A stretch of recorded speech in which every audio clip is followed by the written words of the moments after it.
In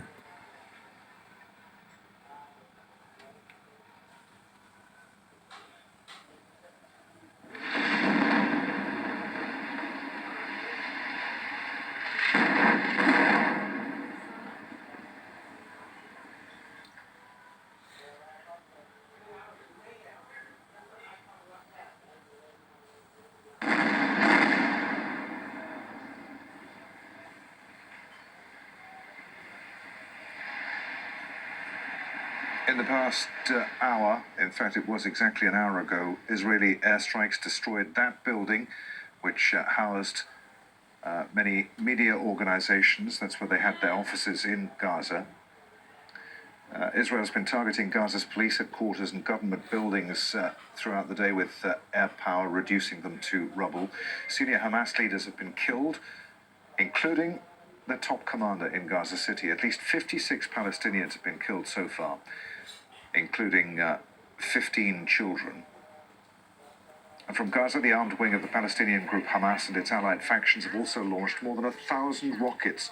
Towns and cities deep in Israeli territory have been hit, some managing to get through the Iron Dome missile defense system. They've reached Ashkelon, Ashdod, Tel Aviv and other areas in southern and central Israel. 5 civilians and a soldier have been killed. Israel's Prime Minister, Benjamin Netanyahu, has vowed a strong response. I said yesterday that these sons of darkness, the terrorists of Hamas and Islamic Jihad, they bear responsibility. A short while ago, we eliminated senior commanders in the Hamas General Command, including the commander of Gaza Brigade and other commanders. This is just the beginning.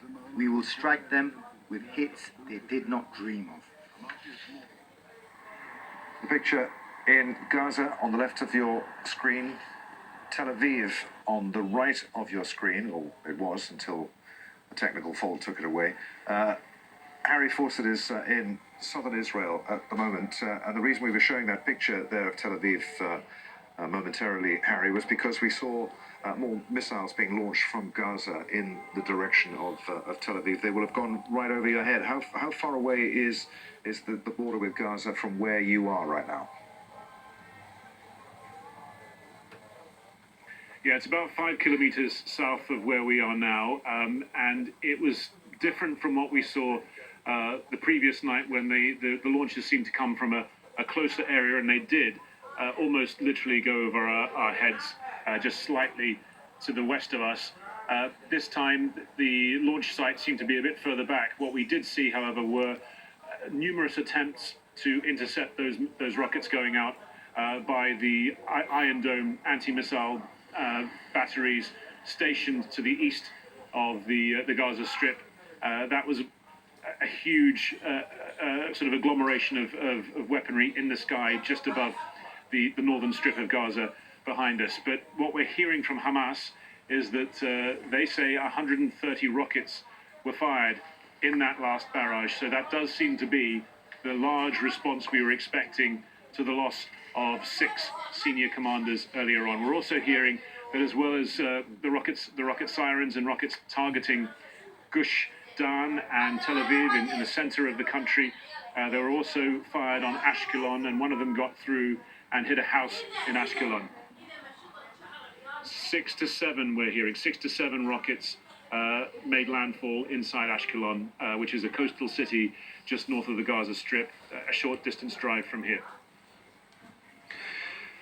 Harry, while all this is happening, a parallel crisis today in Israel's mixed Palestinian-Israeli towns and neighborhoods has been unfolding.